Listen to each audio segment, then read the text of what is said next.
15 de abril de 1999, 14h30, Assembleia Legislativa de Goiás. Quantos de vocês dormem tranquilos sabendo que o dinheiro público está sendo desviado? A voz de Arnaldo Menezes Duarte ecoava pela tribuna enquanto seus colegas deputados fingiam ler documentos ou cochichavam entre si. Aos 52 anos, o deputado estadual era conhecido por seus ataques diretos ao que chamava de máfia dos contratos superfaturados. Naquela tarde de abril, porém, havia algo diferente em seu tom, uma urgência que poucos notaram. O plenário semicircular da Assembleia, com suas poltronas de couro verde e ar-condicionado barulhento, testemunhava mais um discurso inflamado de Arnaldo.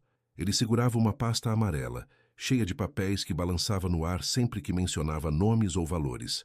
Tenho aqui documentos que comprovam o que todos já sabem, mas fingem não ver, disse, batendo a pasta contra o púlpito de madeira escura. Desde que assumira o mandato em 1995, Arnaldo havia se tornado uma pedra no sapato dos grupos políticos dominantes em Goiás.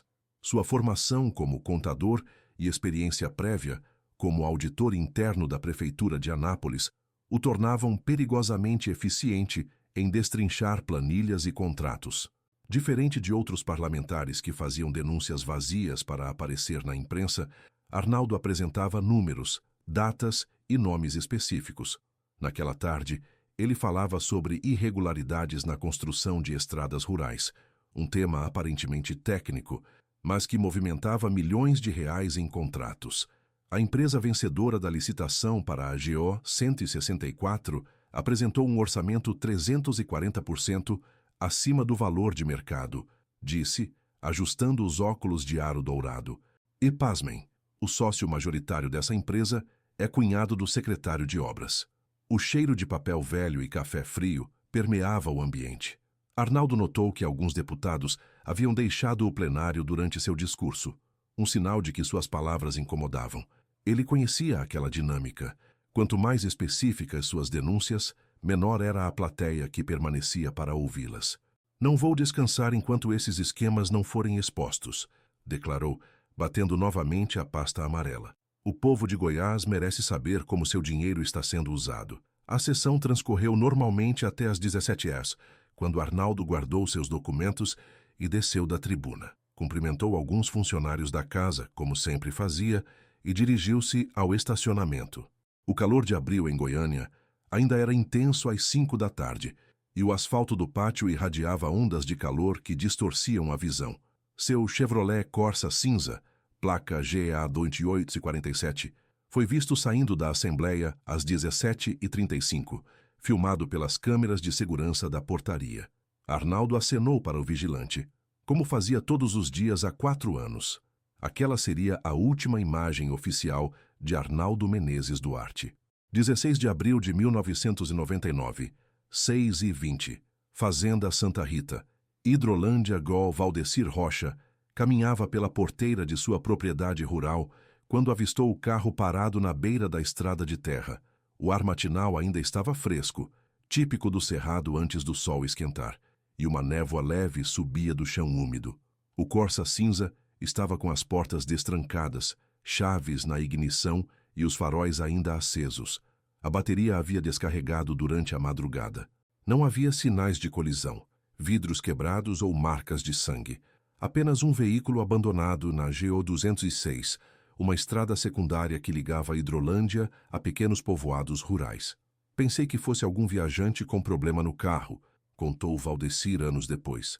Mas quando vi que as chaves estavam lá e a porta aberta, estranhei. Ninguém abandona um carro assim, ainda mais com essa criminalidade toda. O fazendeiro acionou a polícia militar, que chegou ao local por volta das 8h30. O calor já começava a apertar, e os policiais suavam dentro das fardas enquanto examinavam o veículo.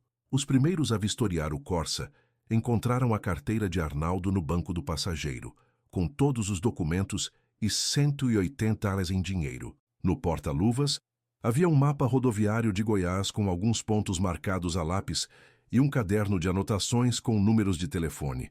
Nada que parecesse imediatamente suspeito. A notícia do desaparecimento chegou à imprensa no final da manhã. O Diário da Manhã estampou na capa: Deputado desaparece após deixar carro na estrada.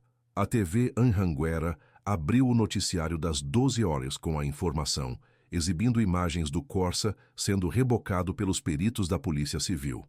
Marina Duarte, esposa de Arnaldo há 28 anos, ficou sabendo do desaparecimento quando um repórter ligou para sua casa em Anápolis. Ele não voltou para casa ontem à noite, mas pensei que tivesse ficado em Goiânia resolvendo alguma questão do mandato. Disse aos jornalistas, a voz embargada. Arnaldo às vezes ficava até tarde trabalhando, revisando documentos. A casa da família, no setor Jundiaí, se transformou rapidamente em centro de operações. Parentes chegavam de várias cidades do interior, trazendo termômetros de café e sanduíches, enquanto amigos políticos ofereciam contatos e recursos para as buscas. O telefone não parava de tocar. Jornalistas, curiosos, pessoas oferecendo ajuda ou informações duvidosas. A família organizou buscas por fazendas e estradas rurais da região. Cerca de 40 pessoas, entre parentes, amigos e apoiadores políticos, passaram dias percorrendo o cerrado ao redor de Hidrolândia. O grupo se dividia em equipes, uns a pé, outros de carro, alguns montados em cavalos emprestados por fazendeiros locais. Usaram até um helicóptero cedido por um empresário de Anápolis, que sobrevoou a região por 3 horas. O cerrado, em abril, ainda mantinha tons esverdeados da época chuvosa, mas já mostrava sinais da seca que se aproximava. Entre as árvores esparsas de piqui e barbatimão, os voluntários encontraram cercas derrubadas, pegadas de gado, lixo espalhado pela vegetação e restos de fogueiras antigas, mas nenhum rastro de Arnaldo. A investigação oficial, coordenada pela Delegacia de Homicídios de Goiânia, enfrentou contradições desde o início. João Batista Santos, taxista que trabalhava no ponto da Assembleia Legislativa, afirmou ter levado o deputado até a saída da cidade na noite do dia 15. Ele entrou no meu carro por volta das 18 horas e pediu para ir até a rodoviária, contou João Batista, mexendo nervosamente no boné. Mas no meio do caminho, mudou de ideia e disse para me deixar na Avenida Anhanguera, perto do posto Ipiranga. O depoimento parecia plausível até que Silvia Mendonça, funcionária da limpeza da Assembleia, garantiu ter visto Arnaldo no prédio por volta das 21h30. Eu estava limpando o corredor do 2º andar quando ele passou, declarou a mulher de 45 anos. Ele estava no seu gabinete, mexendo em uns papéis. Me cumprimentou com um aceno, como sempre fazia. Os dois relatos eram completamente incompatíveis. Se João Batista estava certo, Arnaldo havia deixado a Assembleia às 18 horas. Se Silvia não estava mentindo, o deputado ainda estava no prédio 3 horas e meia depois. Os investigadores tentaram conciliar as versões, mas não conseguiram encontrar uma explicação lógica. Outras testemunhas surgiram com informações fragmentadas. Um frentista disse ter vendido combustível para um homem parecido com Arnaldo na madrugada do dia 16, mas não tinha certeza. Uma comerciante de Hidrolândia afirmou ter visto um carro cinza parado em frente à sua loja por volta das 23h, mas não conseguiu identificar a placa ou o motorista. Conforme as semanas passaram sem novidades, a cobertura da imprensa diminuiu drasticamente. A morte do cantor sertanejo Leandro, da dupla Leandro em Leonardo, dominou as manchetes em maio. Escândalos envolvendo outros políticos ocuparam o espaço que antes era dedicado ao desaparecimento de Arnaldo. O nome do deputado foi gradualmente esquecido pelo noticiário. A família continuou procurando, mas as buscas se tornaram mais espaçadas e solitárias. Marina vendia joias e eletrodomésticos para pagar investigadores particulares. Os filhos, Marcelo e Cristina, colaram cartazes em postos de gasolina e rodoviárias. Mas, conforme os meses se transformaram em anos, a esperança foi dando lugar à resignação. A gente nunca parou de acreditar que um dia ia descobrir a verdade, disse Marina em 2004, 5 anos após o desaparecimento. Mas é muito difícil viver com essa incerteza. Às vezes acordo de madrugada pensando que ouvi a chave na fechadura. 12 de março de 2019, 9h15, Fazenda Boa Esperança, Goiânia, Go. Imagine se você estivesse reformando uma casa antiga e, de repente, encontrasse algo que poderia mudar completamente a história de um mistério não resolvido. Foi exatamente isso que aconteceu com Josué Pereira, pedreiro de 38 anos, naquela manhã ensolarada de março. Josué trabalhava na demolição de uma parede divisória entre 2 quartos da antiga casa de fazenda, que havia comprado de Wellington Figueiredo, ex-assessor político e empresário rural. A propriedade, localizada na região metropolitana de Goiânia, precisava de reparos estruturais antes de ser transformada em pousada rural. A parede era de alvenaria antiga, daquelas construídas nos anos 80, com tijolos maciços e argamassa forte. Josué suava enquanto batia com a marreta, e cada golpe levantava uma nuvem de poeira que se misturava ao cheiro de mofo e umidade acumulados por décadas. Por volta das 9h, sua marreta atingiu um ponto que soou diferente, mais oco, como se houvesse um espaço vazio. Senti que havia algo estranho ali dentro, lembrou Josué. A pancada ecoou de um jeito diferente, sabe? Como quando você bate em uma parede que tem um cano por trás. Curioso, ele ampliou o buraco com cuidado, usando um martelo menor para não danificar o que pudesse estar escondido. Quando conseguiu enfiar a mão no espaço, encontrou um embrulho de plástico preto, daqueles usados para proteger documentos da umidade. Dentro do plástico havia um caderno encapado de couro marrom, do tamanho aproximado de uma agenda. As páginas amareladas pelo tempo continham uma caligrafia familiar, letra cursiva bem formada, do tipo que se aprendia nas escolas antigas. Na primeira página, uma identificação que fez o coração de Josué disparar. Arnaldo Menezes Duarte, anotações pessoais, 1999. O pedreiro conhecia a história do deputado desaparecido. Como a maioria dos goianos da sua geração, tinha acompanhado o caso pelos jornais e conversado sobre ele em botecos e rodas de amigos. Ver aquele nome escrito à mão, depois de 20 anos, foi como receber um choque elétrico. Josué parou a obra imediatamente e ligou para seu irmão Reinaldo, que trabalhava como jornalista no interior. Cara, eu acho que encontrei uma coisa muito importante aqui, disse, a voz tremendo de nervosismo. Tem a ver com aquele deputado que sumiu há uns anos. Reinaldo chegou à fazenda em menos de 1 hora, acompanhado de um fotógrafo. Eles documentaram cuidadosamente o local da descoberta e folhearam o diário com luvas improvisadas, feitas de sacos plásticos. As anotações eram detalhadas e organizadas por datas, começando em janeiro de 1999 e terminando abruptamente em 15 de abril. Exatamente no dia do desaparecimento de Arnaldo.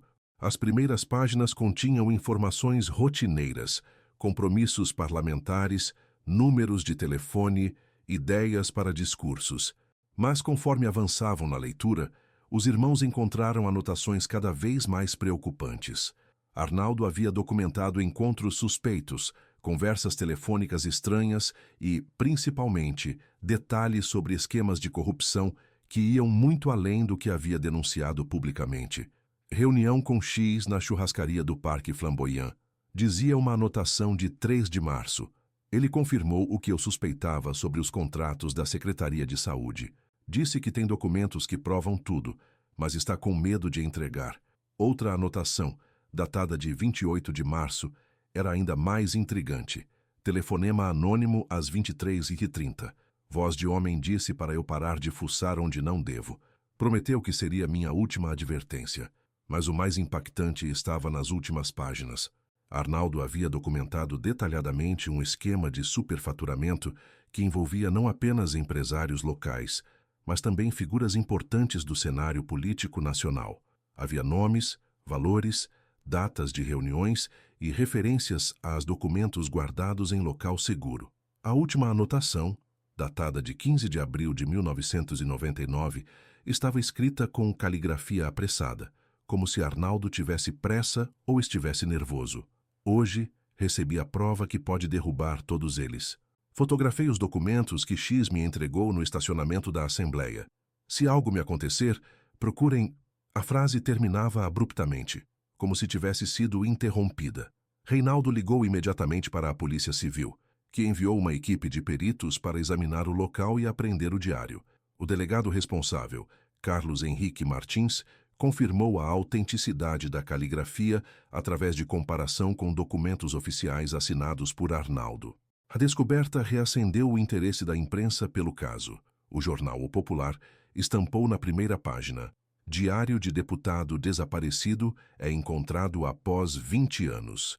A TV Record Goiás fez uma reportagem especial, entrevistando familiares de Arnaldo e especialistas em investigação criminal. Marina Duarte, agora com 72 anos e cabelos completamente brancos, foi procurada pelos jornalistas em sua casa em Anápolis. Sempre soube que meu marido havia descoberto algo muito grave, disse, segurando uma foto antiga de Arnaldo. Ele andava preocupado nas últimas semanas, mas não queria me contar detalhes para não me envolver. 25 de março de 2019, 16h45, Delegacia de Homicídios de Goiânia. A descoberta do diário provocou uma reviravolta na investigação. O delegado Carlos Henrique Martins, que havia assumido o caso em 2018, decidiu reconvocar todas as testemunhas dos depoimentos originais.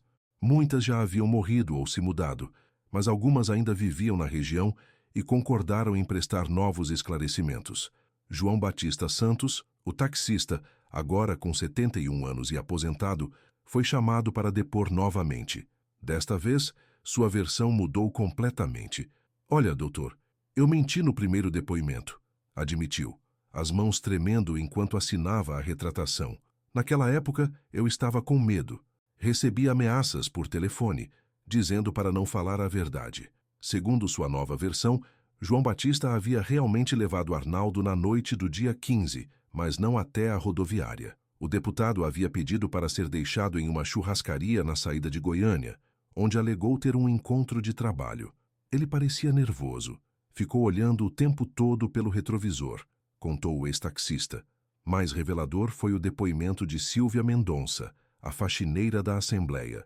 Aos 65 anos, ela confessou que também havia mentido no depoimento original. "Eu não vi o deputado Arnaldo no prédio naquela noite", disse, chorando. "Mentiram para mim. Disseram que se eu confirmasse essa versão, iam me ajudar com os problemas que eu tinha na justiça." Quem havia orientado Silvia a mentir, ela revelou que havia sido procurada por Cláudio Ferreira Lima, na época chefe de gabinete do presidente da Assembleia.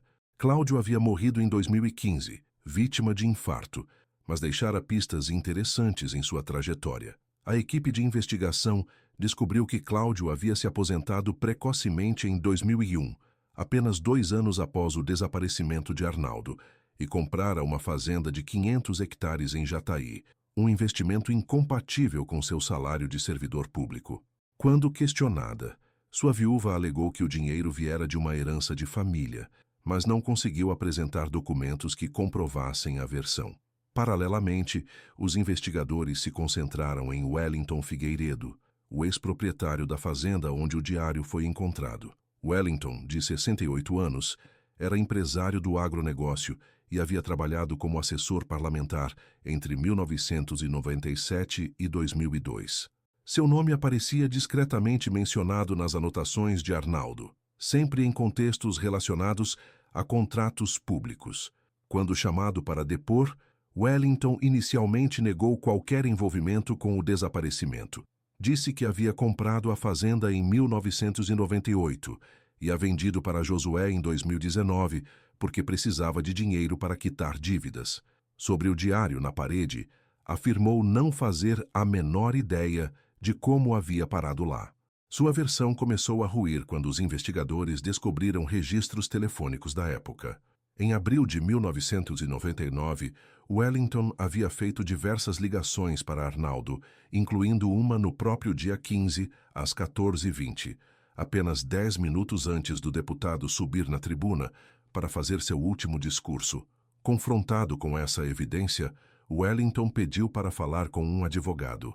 Retornou à delegacia 3 dias depois, acompanhado de defesa legal, e mudou parcialmente sua versão. Admitiu que havia marcado um encontro com Arnaldo na noite do dia 15, mas negou qualquer crime. "O deputado tinha me procurado algumas semanas antes, dizendo que sabia de irregularidades em contratos da minha empresa", contou Wellington, a voz baixa e hesitante. "Eu concordei em conversar com ele para esclarecer tudo. Marcamos de nos encontrar na churrascaria Boi na Brasa, na GOS 040. Segundo Wellington, o encontro aconteceu por volta das 20 horas. Arnaldo chegou dirigindo seu próprio carro e parecia muito agitado. Disse que havia descoberto um esquema de corrupção muito maior do que imaginava e que tinha provas que poderiam derrubar meio governo. Ele me mostrou umas fotos de documentos, tiradas com uma daquelas câmeras descartáveis, lembrou Wellington. Eram contratos, planilhas, coisas que eu não entendia muito bem. Disse que ia entregar tudo para o Ministério Público na segunda-feira seguinte. A conversa havia durado cerca de 1 hora. Arnaldo parecia paranoico, segundo Wellington, olhando constantemente ao redor e falando em voz baixa. Ele disse que suspeitava estar sendo seguido, que haviam mexido em suas coisas no gabinete.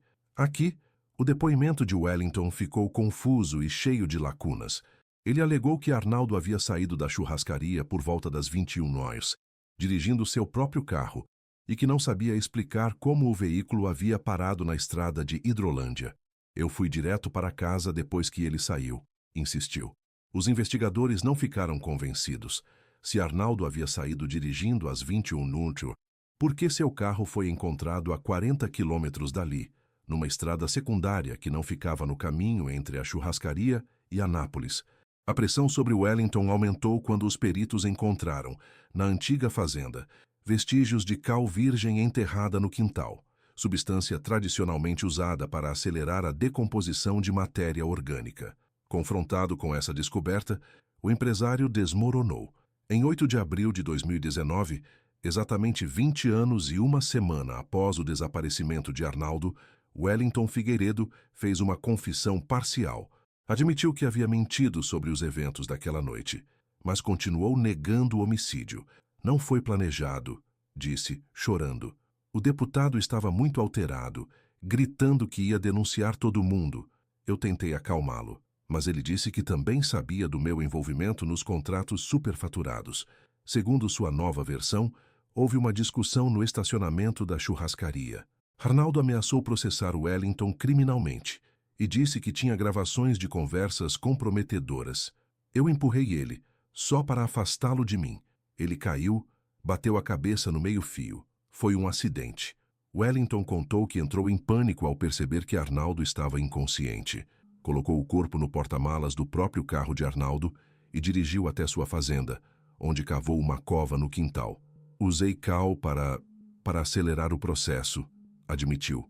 Depois, voltou com o carro até a estrada de Hidrolândia e o abandonou lá, caminhando cerca de 8 quilômetros até uma estrada maior, onde pegou um ônibus de volta para Goiânia. Pensei que iam achar que ele tinha fugido, saído do país, disse Wellington. Sobre o diário, Wellington revelou que havia voltado à fazenda alguns dias depois para recolher os pertences de Arnaldo que pudessem incriminá-lo. Encontrou o caderno no banco do carro e decidiu escondê-lo dentro da parede que estava construindo na casa. Não tive coragem de queimar. Achei que um dia podia precisar para provar que não foi premeditado. A confissão de Wellington foi acompanhada de um acordo de delação premiada. Ele se comprometeu a revelar detalhes sobre o esquema de corrupção mencionado por Arnaldo e a indicar outros envolvidos no acobertamento do crime. Em troca, a promotoria concordou em pedir pena reduzida por homicídio culposo. O corpo de Arnaldo nunca foi encontrado. Escavações na antiga propriedade de Wellington, realizadas em maio de 2019, localizaram apenas fragmentos ósseos de animais e restos de cal. Segundo peritos, após 20 anos enterrado em solo com alta concentração de cal virgem, seria quase impossível encontrar vestígios humanos identificáveis. Wellington foi condenado a 12 anos de prisão por homicídio culposo e ocultação de cadáver. Morreu na penitenciária de Aparecida de Goiânia em dezembro de 2020, vítima de complicações da Covid-19, levando consigo outros segredos que prometera revelar. Marina Duarte, aos 73 anos, finalmente obteve a certidão de óbito do marido e pôde realizar um funeral simbólico. Pelo menos agora sei o que aconteceu com ele, disse durante a cerimônia, realizada na Igreja Matriz de Anápolis. Arnaldo morreu fazendo o que sempre fez, lutando contra a corrupção. As investigações derivadas do diário de Arnaldo resultaram na abertura de inquéritos contra outros políticos e empresários mencionados em suas anotações. 3 ex-secretários estaduais foram denunciados por improbidade administrativa, e contratos milionários da época foram reanalisados pelo Tribunal de Contas. Mas muitas perguntas ficaram sem resposta. Quais eram exatamente os documentos fotografados por Arnaldo? Onde estavam escondidos? Quem mais sabia do encontro naquela noite fatal? O próprio Wellington levou esses segredos para o túmulo. Hoje, o caso de Arnaldo Menezes Duarte é lembrado como um símbolo dos riscos enfrentados por políticos que se opõem a esquemas de corrupção. Sua história serve de lembrete de que, mesmo décadas depois, a verdade pode emergir dos lugares mais inesperados, como um diário escondido na parede de uma fazenda esquecida. E talvez ainda existam outras verdades enterradas, esperando que alguém tenha a coragem de procurá-las.